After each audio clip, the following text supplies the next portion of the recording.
Hey guys, welcome back to the Conditioning to Consciousness podcast. Today I think I want to be a little bit honest with you guys before I dive into our intro. One of the things that I've struggled with the most in this work is I think the resistance that so many of us have to confronting what actually lives within us. And I think that's all part of it. I think that's all part of the programming. It's all by design. We hear words like patriarchy and white supremacy, and, immediately our walls go up and we tense, we recoil a little bit and we're like, oh, that's not me. Or like, oh, I'm not going there. And I really do think that it's by design, like words like patriarchy. You'll hear me talk about this later in this interview, that there have been times in my writing where I actually call patriarchy the P bad word because nobody wants to say it. Nobody wants to hear it. But, the truth is that it's an operating system we're all living on. It's not something that we need to blame anyone for. It's not something that we need to carry anger or hatred in our hearts for. It's really it's about naming the systems that are shaping what is keeping us disconnected from ourselves, what's keeping us disconnected from living in wholeness. And the fact is that patriarchy is a system built to keep women, controllable. Essentially, it's built to keep women as subordinate, and it's built to keep men in line, really. And so it damages all of us. It has hurt all of us. And the sooner we start to, pick out those threads of patriarchy that are woven through our individual lives, the collective, our systems or institutions, the sooner that we can all start to live in wholeness. And so today's guest is Dr. Ann Whitehouse. Ann is a PhD, author, a former Cambridge scientist, and she's walked this really remarkable path from academic research in really prestigious settings to this deep personal transformation rooted in this healing journey that I think has come up across so many women who have really just reached the point of burnout, reached their edge, and once they go inward and start to figure out why are they, feeling like this? Why are they burning out? A lot of it comes down to living by a rule book that was never actually meant to see us thrive. So, Anne went through this deep healing journey, and now she really all of her work is centered around helping others reclaim their own power. And I started following Anne on Substack, and she has this really eloquent way of talking about patriarchy. And, like I said a minute ago, it's not about blaming anyone. It's about collectively, anyone who identifies as male or female, naming it, spotting it, seeing it for what it is, and making the choice to do better so that we can all start to live in wholeness again and find this balance within ourselves and across culture and space and the institutions that we live within. So beacon of knowledge through all of this, through, the navigation of tearing down all of the systems that were built to oppress people and building something new as we look to, as we all do the really hard work of elevating collective consciousness and living in this space of higher frequency where there isn't as much cruelty and oppression and darkness. And so, So with all that being said, I'm going to turn it over to our conversation. So, Anne, I have been looking forward to this conversation I can't even tell you how long. I've been following your work on Substack, and I love everything you write about. But this conversation has been a really just long time in the making. So thank you for being here today. My pleasure. I'd love to just start by turning it over to you. If you just want to give us just an idea of who you are and how you got here, let's start there. Okay, so it's quite a long story, and maybe it will resonate if you're listening. So I started off as what you would call a high-powered academic. I was a scientist at Cambridge University, and I was all set to have a very conventional career. And I was there with I guess the underlying agenda of I thought it was so important for me to succeed as a woman. At the time, I was in my mid-20s, as a woman in that very male-dominated environment. So that's how I sort of went into that career. And I had all the qualifications and I could do the teaching and the research, no problem. But something happened to me in that environment.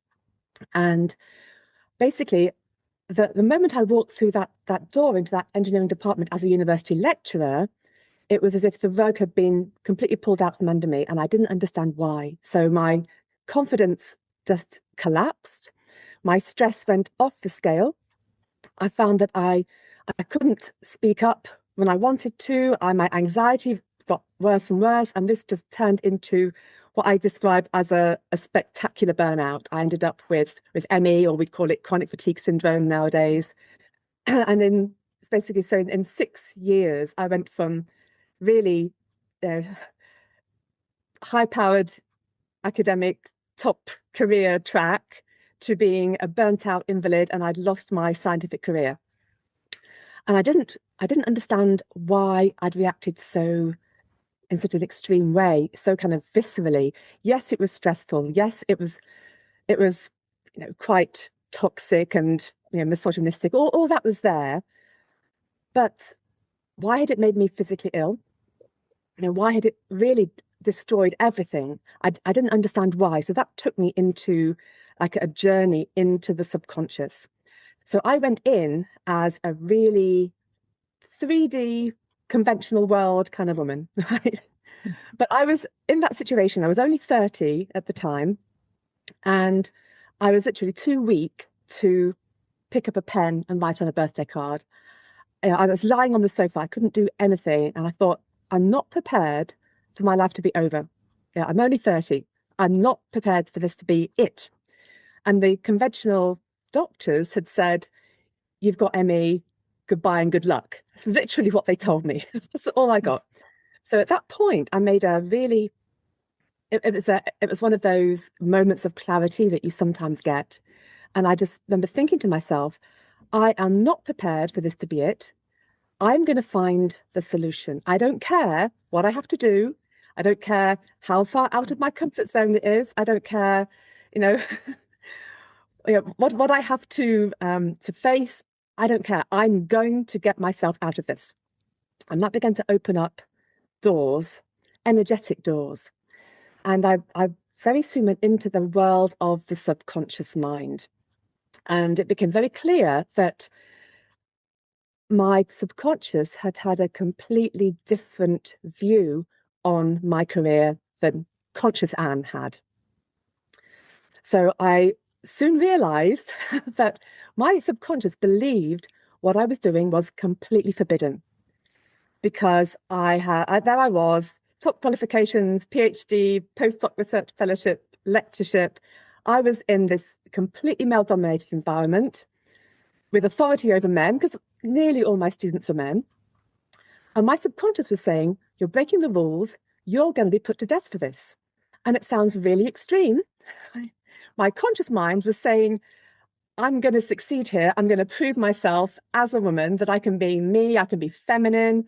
I used to wear long dangly earrings, I had silk skirts, running mechanical engineering labs. It was proven that I could do that and be feminine, and that I was absolutely the equal of any man there. My subconscious was saying, you're going to be executed for this. And I even used to go into work and say to people, it feels as if I'm going to my execution just going into work. It was that extreme. Quite simply, my body had said one day, enough, you are not setting foot in that building ever again. And so it pulled the plug on my health to stop me.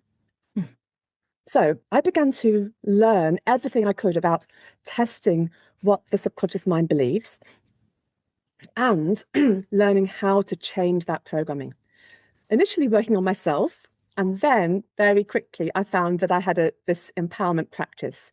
And I was working with women from all kinds of professions, medics, lawyers, entrepreneurs, women in finance, creatives, actresses, musicians, you name it, I've worked with them. And the pattern was exactly the same. Every time there was a really, really high achieving, ambitious woman who was going against the status quo, it was flagging up all of these beliefs. I'm breaking the rules. I'm going to be put to death for this. I'm in genuine danger of my life. And so what happens is, as women, we don't give up. We don't know that's what's going under the surface. We just think, right, I've got to keep on pushing. I've got to keep going. I've got to prove that I can do this. I can't, etc., etc. So what that happens then is you get an enormous stretch. Your conscious mind is here, subconscious is here, and you're pushing further and further and further into this danger environment, and your subconscious is freaking out and it's trying to save your life, doing everything it possibly can to pull you back. Because, and here's the crux of the matter, what's programmed into that subconscious, and we all have it, is the rules of the past. It's the rules of patriarchy. It's not what we believe consciously. It's not what the facts of our life are. So you and I, we are in countries where we have a lot of freedom compared to some other women in the world. We are very, very lucky on the surface. Under the surface, those old rules are still running. Mm-hmm. And it creates this enormous conflict. So all of that opened up this big picture to me. And I thought, oh my goodness, I see it. I see why we're being held back. See why you have that kind of knee-jerk reaction where you can't speak up in that meeting, or you can't get the ball back if somebody interrupts you, or you've got your business, you want to put it out online, but you feel as if you're going to be killed for it. It just feels so extreme because all the hidden programming is still completely misaligned with who we are as modern women.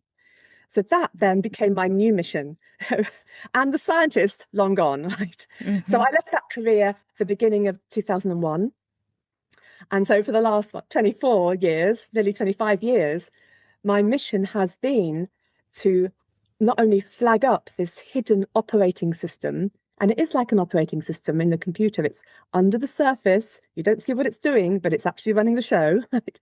To free everybody from this hidden programming so that we can do what we want in our lives with the freedom to feel deep down safe when we're there, as opposed to fighting ourselves and having all of this sabotage come up and it's high stress and all the problems that it causes. So I know that was a bit long, but that is why I'm doing what I'm doing, why it's so important. And I see it again and again and again, women being undermined and pulled back and really sabotaged by this hidden programming. And on the surface level, people might be saying, oh, we need to point the finger, name and shame here, or another directive from the company. It's not scratching the surface, because what's really going on is patriarchy is still the operating system of our world. And my mission is to reprogram that and free everybody, and men as well, to be who we really are, not what this programming is trying to force us to be. Wow. Okay, that's there was so much good stuff in that. I was like, my head is just like, I have so many questions for you. So, okay, I want to start here. I relate to your story in a lot of ways because I know what it's like when your body, your subconscious mind and the world you're actually living in and striving for are really dissonant, and the reaction that creates. I had a similar reaction where my body literally just said, like, that's it now. Like, if you're not going to listen to the subtle cues, we're going to just like shut down. And that moment of determination where you're like, this isn't it for me. Like, that's not enough. I'm solving this. Like, I relate to that so much too. And I think there's a lot of women that have that moment where it's like, no, like this isn't defining me. We get to this like breaking point, whether it's through a burnout or a diagnosis or something like that. But I think, it can be hard to go inward. But I think you named something that I think is really important to go into a little bit more deeply. So the idea that the operating system we're running on, and you're the first person that ever like described it that way to me. And it just like made so much sense that it's not like this thing that like is outside of us or anything. It's literally just like the program we're running on. But that leads us, or maybe it's the idea that as women especially, we have this deep-rooted feeling, subconscious feeling, that we will be executed or some variation of that for what it is that what it is that we're doing. And so I'm wondering, like, without going too deep, I guess, like into the science behind it, the things that are like coming to mind, the causes of that, like, why do we feel that? It's perpetual conditioning that we've been running off of for centuries, epigenetics, like the imprint of ancestral trauma passed down. It could be through like the lens of the work I do, like past life karmic patterns or different things that are coming up. Would you say, like, what would you say is like the thing that causes it? It's all of it. It's all of it. And this is the problem. It's on so many levels. So I also work with past lives. I work with the group consciousness. I work with ancestral patterns, epigenetics in an energetic sense. So I came into this through my own experimentation, but through the angle of I'm a healer as opposed to I'm a psychologist. But a lot of psychology has come into this, and I've been experimenting because when I was a conventional scientist, I was an experimentalist. So I would be trying things out, changing parameters, and it's exactly what I do now. So you're absolutely right. We have the past life heritage that we are holding on to. Now, it doesn't matter whether you personally believe that you have had past lives or not. I never used to, and then I discovered, oh my goodness, yes, we do. But if that's not your page, don't worry. I often explain it to people in terms of what's going on in the quantum field. So we are all part of the field. We are, if you can think of us as like a patterning in the field, and we're all connected in that oneness energy. So there are, even if you don't believe in that you've had a past life, there have been past lives. People have lived for millennia, and the patterning of their experience is going to be in the field. It's going to be there, and you can be experiencing or plugged into or taking on those patterns, whether that is in your own energy, or maybe you just went to an old building and just picked something up because you were sensitive, or you went to a certain piece of land. It doesn't matter where you got it from, but this patterning of this experience, you can hold a lot of those in your field. So you can look at it in both ways. It's like an experience which is not your current life, but you're holding on to it. And what you've got is, and this is, it says also appropriate to bring this in. You think about the history of the history of sort of the modern world, if you like. Patriarchy started about 3,000 years ago, give or take. So we've got 3,000 years of the same patterns, and that is pretty much all over the world. We've got the subjugation of the sacred feminine being replaced by patriarchal religion. All the things that were revered and honored in the feminine it was turned on its head. It becomes dismissed, outlawed, labeled as inferior, weak, unclean, evil, from the devil, all of this stuff, just to suppress the old way to allow the patriarchal way to come through. So that has been going 3,000 years. You can see how that's been ingrained. The past lives, absolutely. In your ancestral line, your epigenetics, totally. And then we have, suddenly in the 20th century, it opens up. We have the First World War, we have women getting the vote, finally. Then a lot of other freedoms come in, for people of different races, people of different sexualities, all of that freedom comes in, obviously depending on which country, different times, but it's literally only 2 generations. So we've got 3,000 years, 2 generations, right? So you cannot possibly expect all of that old energy to just disappear like that. It's enormous. And the change on the surface has been so quick and so profound that nothing has been able to catch up under the surface. So you and I, we are women on the cusp.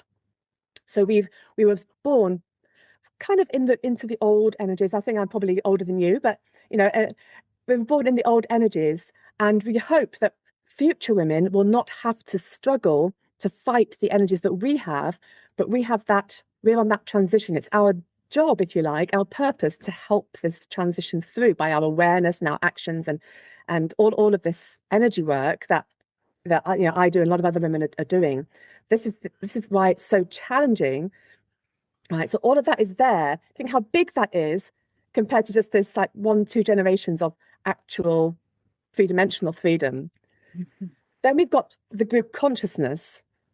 So the way I think about the group consciousness, and I love this analogy, think about an old-fashioned telephone exchange where you've got the ladies there, they're unplugging the thing, they're plugging it in to make the calls. So we are all plugged into the group consciousness, and that is still patriarchal. And you can see that everywhere. You know, you've got the gender pay gap, we've got the confidence gap, we've got the double standard, we've got the way women are, women in the public eye are going to be put down much more than men. You know, the man can say something and he is taken as, oh, he's a real leader. Woman says exactly the same words and she's arrogant, right? She's pushy, you know, she's abrasive. This is the double standard because this is how we are. And all of that assumption, like when I had as a scientist, I would go into a meeting or something and on the phone and I'd be taken as the receptionist or the admin girl, not Dr. Whitehouse, right? Because the assumption is that you're low down because you're female. So this is what it's all running. So here we are. You've got the past lives, you've got your ancestry or the epigenetics, you've got the group consciousness, which contains the witch wound. So I can see the knowing look on your face. So if you haven't heard of the witch wound, think about it this way. All over the world, women who did stand out against patriarchy, against authority, against organized patriarchal religion in terms of what they said, what they believed, and oh, heaven forbid, if they happened to have powers, like if they were herbalists or midwives or healers, the number of women who were literally tortured and put to death for that, that is a wound in the group consciousness. And that says to us, as soon as you step into being seen as a powerful woman, your subconscious says, I'm going to be burnt at the stake for this. Because that wound is so big. I think that's an important wound to like name too, because it's like there's always like this before and after where like, you know, you spot the patriarchy that lives in our world and you start to make the connections and then you can't unsee it, you know, like life is just never the same again. But like the t-shirts and the sayings that say like they didn't burn witches, they burned women. It's just so true. It's just women who weren't just like blindly obedient and, you know, conforming to like these patriarchal constructs around them, right? Whether they're intuitive or speaking out, they were the witches. I think that's like, yeah, it's important to name because I think it's something we bypass sometimes if we're not consciously thinking about it. Anyway, I'm sorry, continue. So, exactly. So we've got all of this multi-layered programming it's in our energy, it's in our subconscious mind, it's in our bodies, it's in our heritage. So we've got all of that. And it all says, these are the rules. This is what you must do to be safe. This is dangerous. Then, and this is key, then you don't know you've got that. But you then say, right, I want to have this career. I want to do this. I want to do that.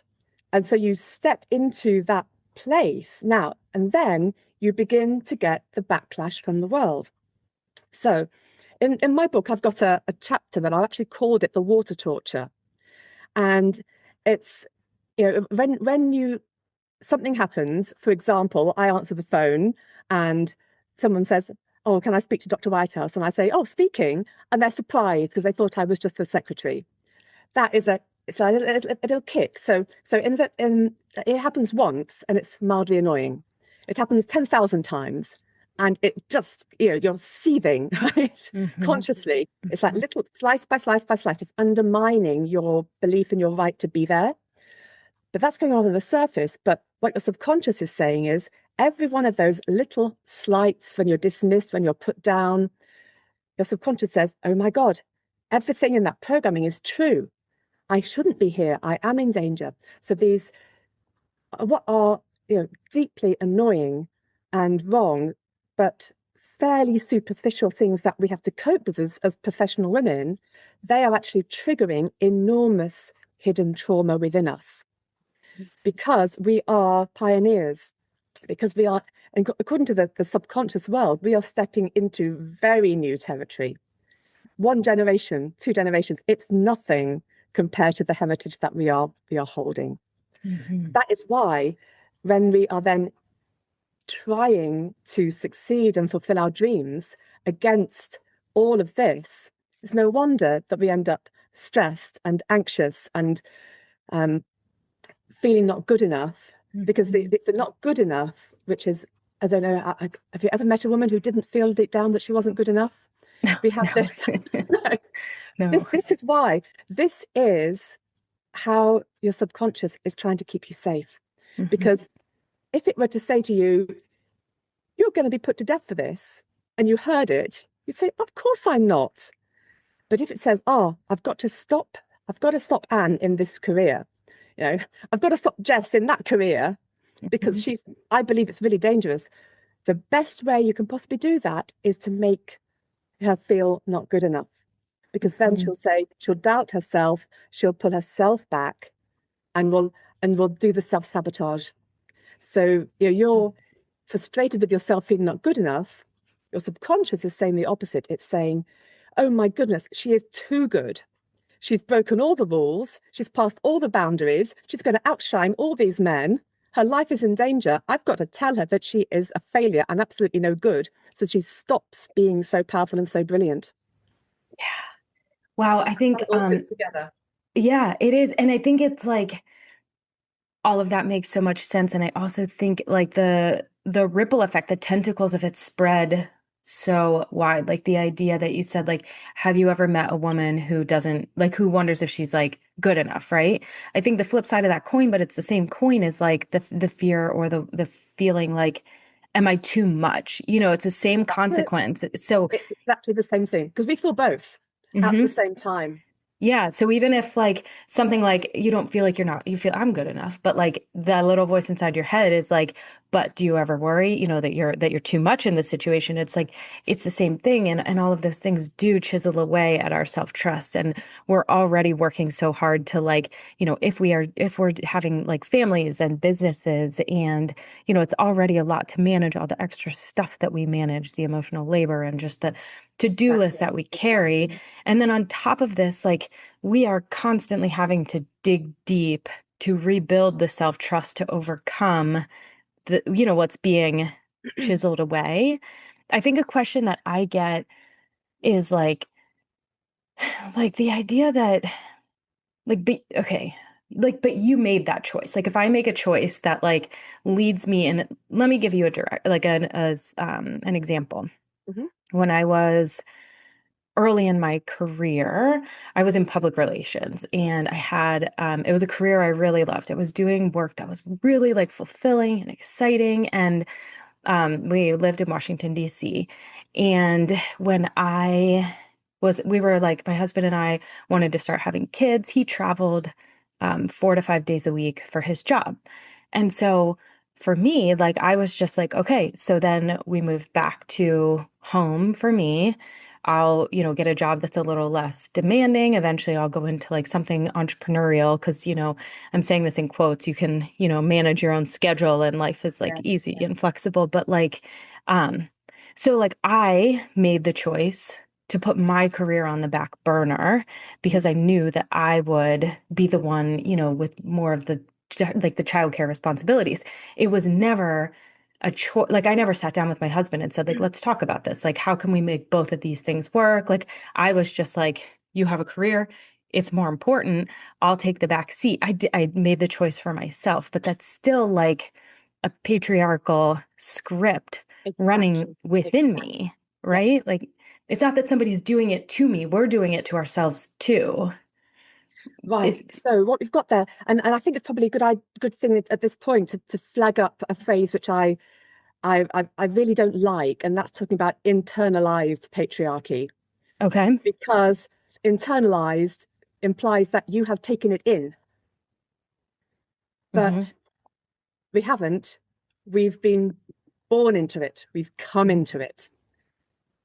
It's a good reframe. Yes, it's a very different angle, very different if you begin to think about it. So that patriarchal programming, that operating system, would absolutely be saying to you, my career is not as important as my husband's.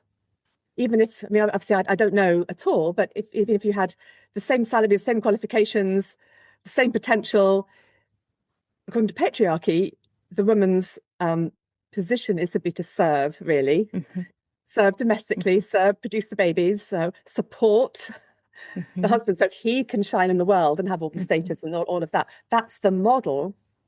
So even though we are embracing our freedom to a certain point, at those key times, yes, the assumption is it will be me or it should be me. And you don't realize what's playing out under the surface.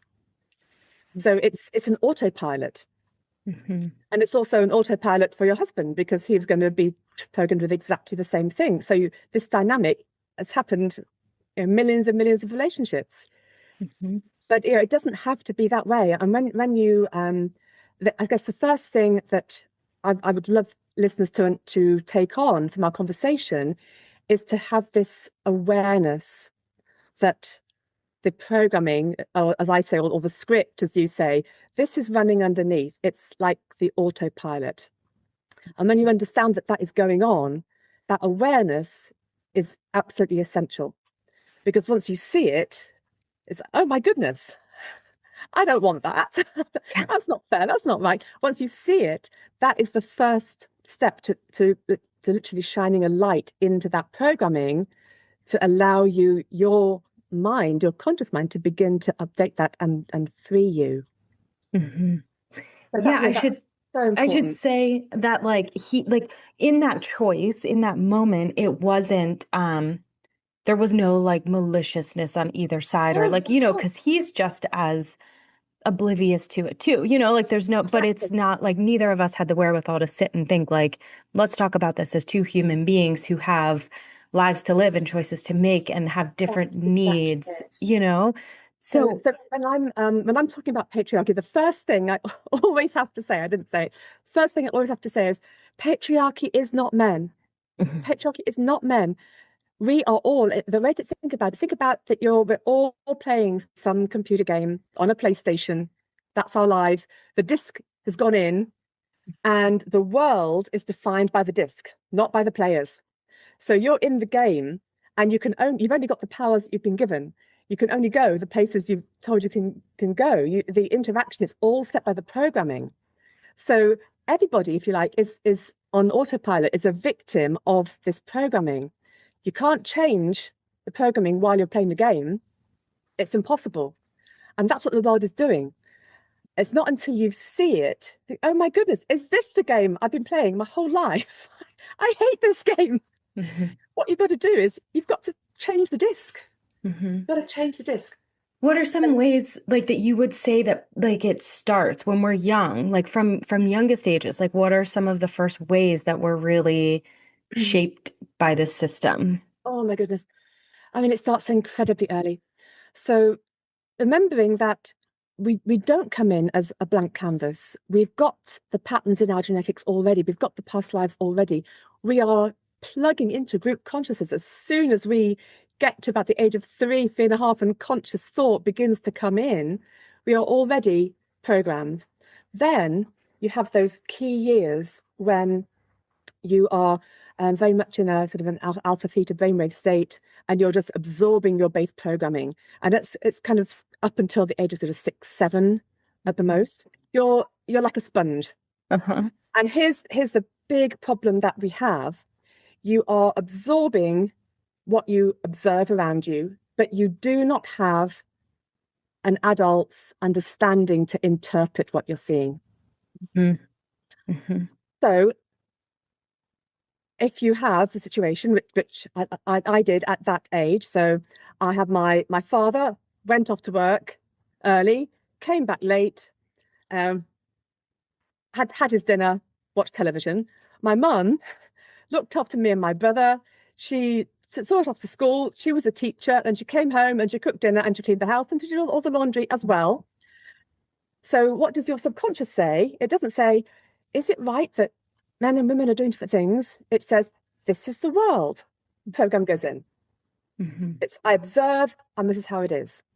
And then you get, you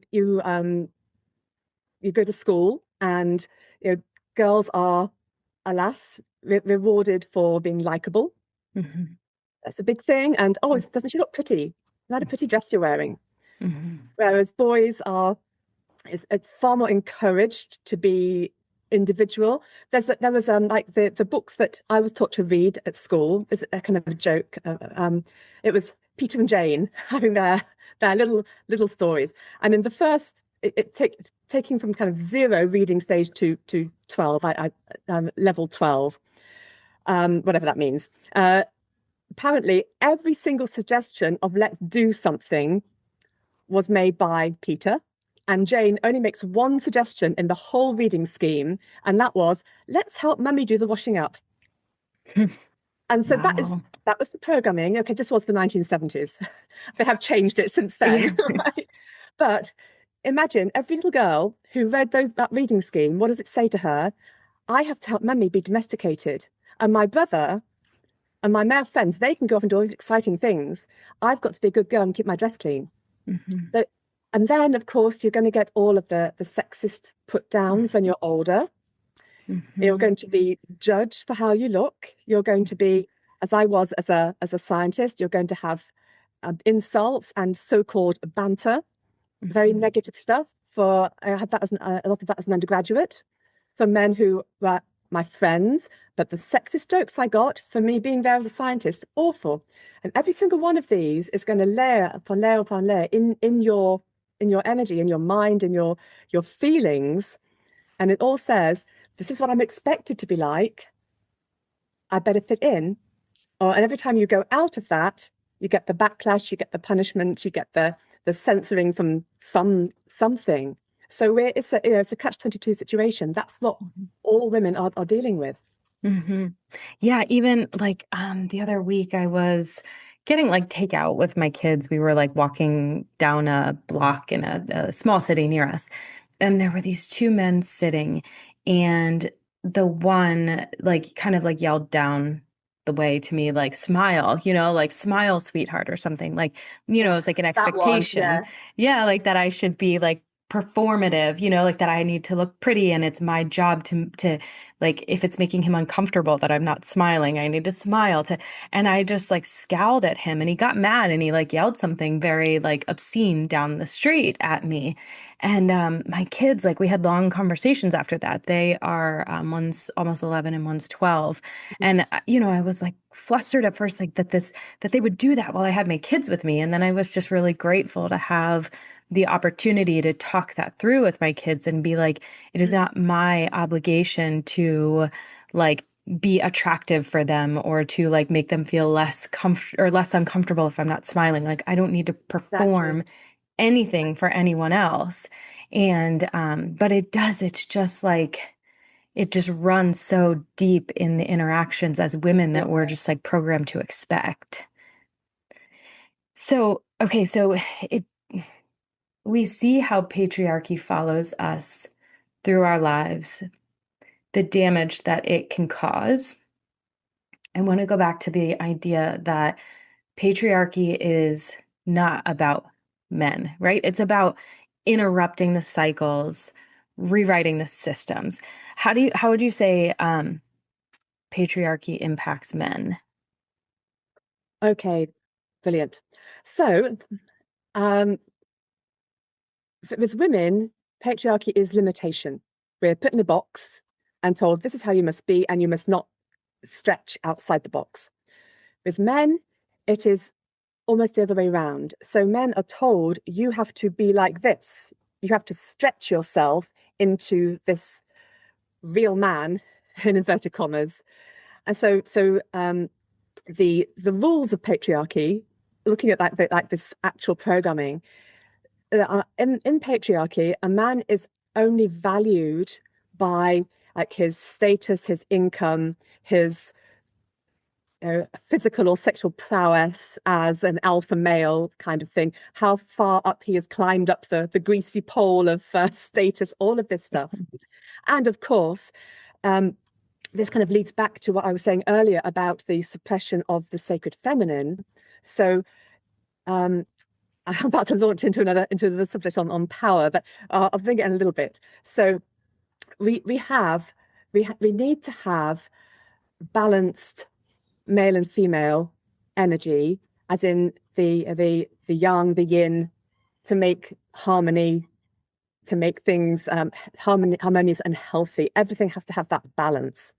Whereas what we've inherited, because of patriarchy and the suppression of the sacred feminine, it's crushed the feminine component of everything, the yin component of everything. And I like to use sort of yin because the actual gender words have so much misunderstanding and confusion around them that it just makes it impossible to talk about it without people misunderstanding what you're saying. So all of the feminine yin components of power and everything else has been completely crushed in everything.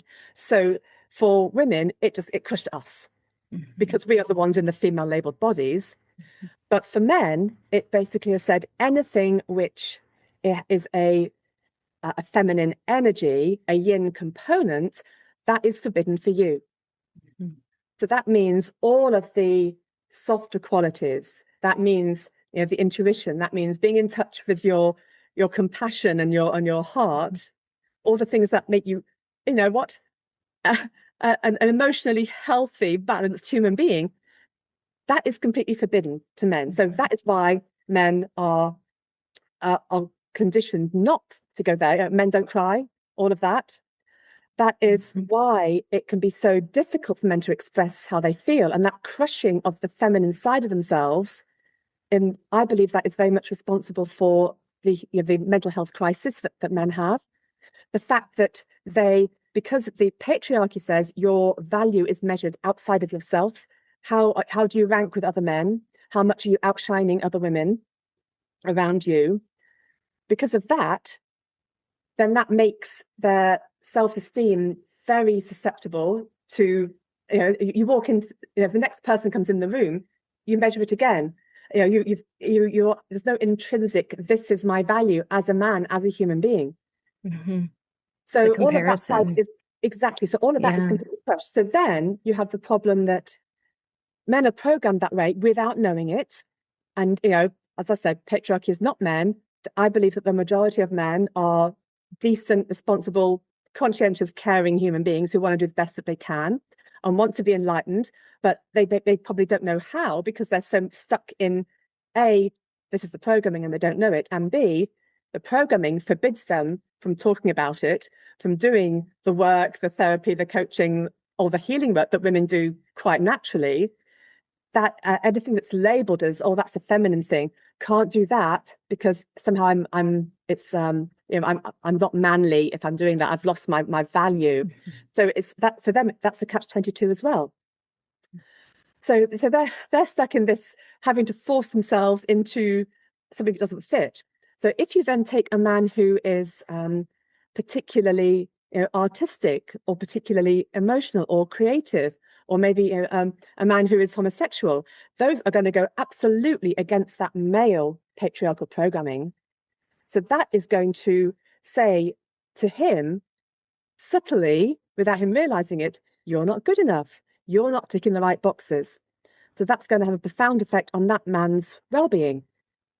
So freeing men from that is going to allow them to embrace all the yin qualities, call them yin qualities, so much easier than if you call them feminine qualities. So the difference of the angle, just by changing the word, if they bring that in, then suddenly they can have this balanced energies, balanced power.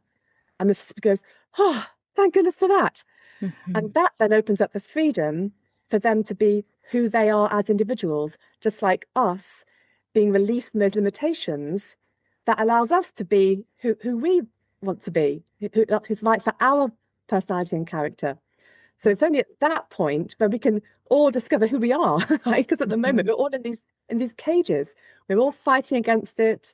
compensating for it, not knowing it's there, but knowing that we're being held back and struggling and all the rest of it. It's by understanding that we're both held back, both caged by this old programming, that that we can then work on opening that rather than trying to push things around on the surface or just blaming other people. Yeah. Yeah, my gosh, I feel like there's the ripple effect of that is just like really powerful. And I think it starts in the acknowledgement that all of us have our own unique balance of, whether it's masculine and feminine or however you name it, each of us has a unique balance that is uniquely ours, but we're not really free to express ourselves in that way. That's exactly it. It's like, and I mean, there's so many rabbit holes we could go down with that, but I think like one thing that's like common, like one thing that I think like people talk about, it's like at the top of mind for some right now, and how I think this relates is you named the mental health crisis happening right now, but I think like there's also a lot of conversation about like young people dating and how young men, at least in the US, like women don't want to date the young men that are available, and so they're just opting not to date at all. And there's this whole like subculture arising of like these angry young men who are blaming the women. But I think like a lot of that, to me, I don't know if you agree or disagree with this, but speaks to the idea that women are healing sooner. Like women have started this healing process and healing like that patriarchy that runs within them. They're starting to wake up to like the emotional processing, understanding what their needs are, wanting someone to support them as like a whole human being. And I think that men are just at this point later to the game, which is just like causing this huge like discrepancy between emotional intelligence and exactly that is very, very true, very, very true. So this again, I've got to go back to the sacred feminine in terms of the way the energies work. So the feminine sets the vibration, the frequency. So the feminine energy is to be, it's a state of being. And then the masculine energy responds to that. So women take the lead by our frequency. And because we are far more open and able to, as you say, do the work, whatever that looks like, and we aren't afraid to go deep, and we aren't ashamed of our shadow. We're okay with sharing this stuff and processing it. Totally, we are ahead of the game there. And here's the kind of the nail in the coffin, if you like, that not only do men find it more difficult to do that because of the programming of patriarchy, what it says for them, stopping them from doing it, we then have the double whammy that in the programming, the value of a man is really defined by how much he is above women. It's that, look, I'm the head of the household. I'm the breadwinner. All of that. Even if it's from a loving standpoint, it's still above the woman. The role is to provide, protect, etc. Or it could be very negative. It could be I oppress you and I control you and I beat you up. There's a good side and a bad side of it. But because his value is measured by this difference between him and women, subconsciously, as soon as women come up and say, well, actually, you know what? I'm independent, I'm empowered, I'm earning my own money, I happen to be the CEO of this company that's the turnover of XYZ, right? Because of that, subconsciously, his value's gone down. Because he hasn't got the programming to say your value is as a human being. And it doesn't matter whether you are providing for your wife who is a stay-at-home mother, or whether your wife is the CEO of Chanel. It doesn't matter, because you are who you are, and that's your value is as a person, your mind, your heart, your soul, etc. They don't have that.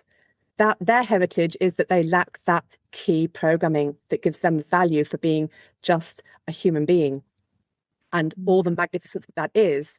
So if because their value is defined by being above women, when women come up, their value goes down, and the enlightened man will evolve But if a man isn't in that place to be able to do that, all he feels is the rug being pulled out from himself, from right from under, his identity as a man.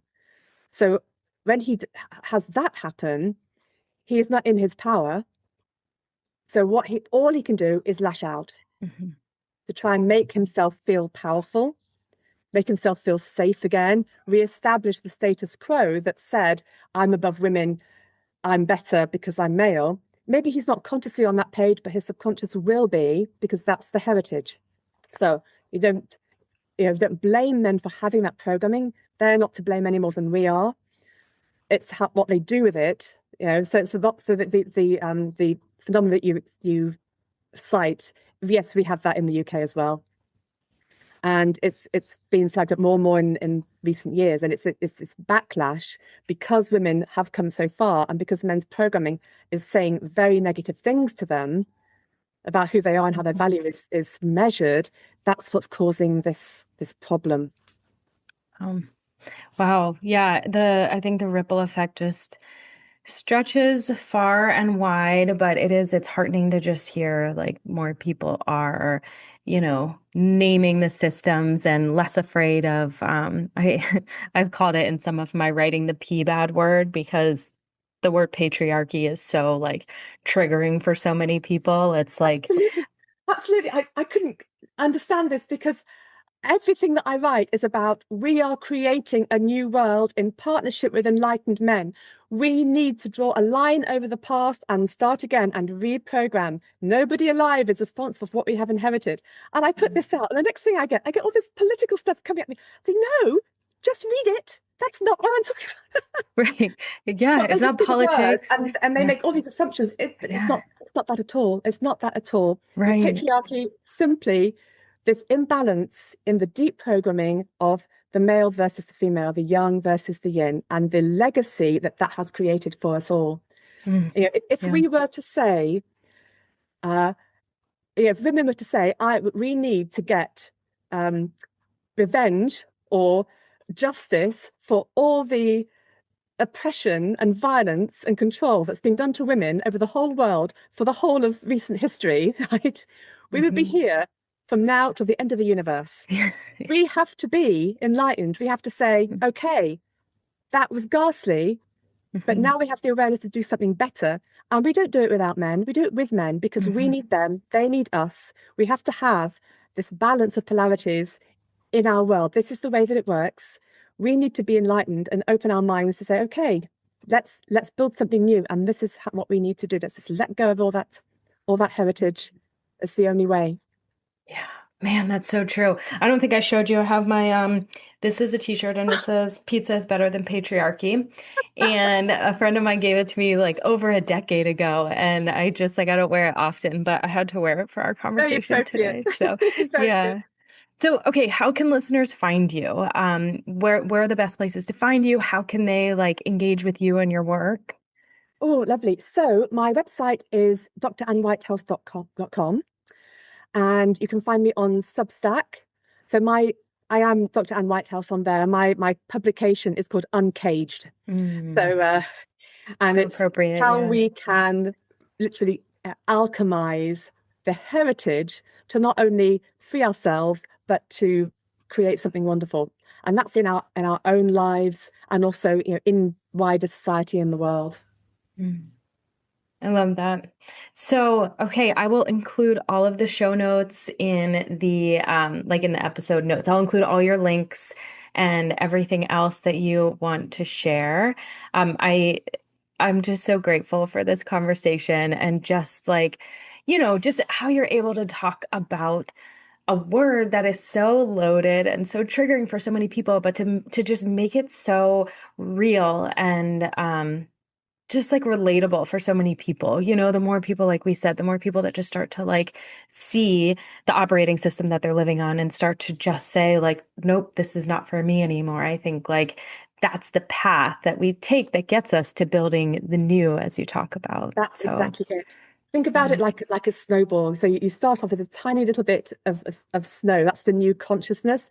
And it's really delicate and it could fall apart at any second. But the more snow adds into that snowball, the bigger it comes. And it gets to a point where that will become like the tipping point, and consciousness will shift to the new paradigm.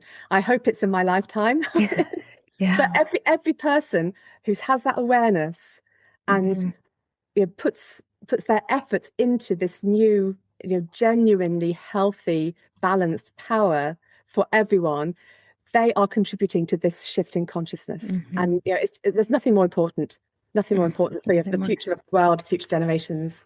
And even if it doesn't happen in our lifetimes, maybe we'll come back in future lives and we'll be able to just bask in the glow of the work that we, so just like relentlessly put into the world. I don't know. Who knows? But thank you. And I'm really looking forward to connecting again. It's been my pleasure.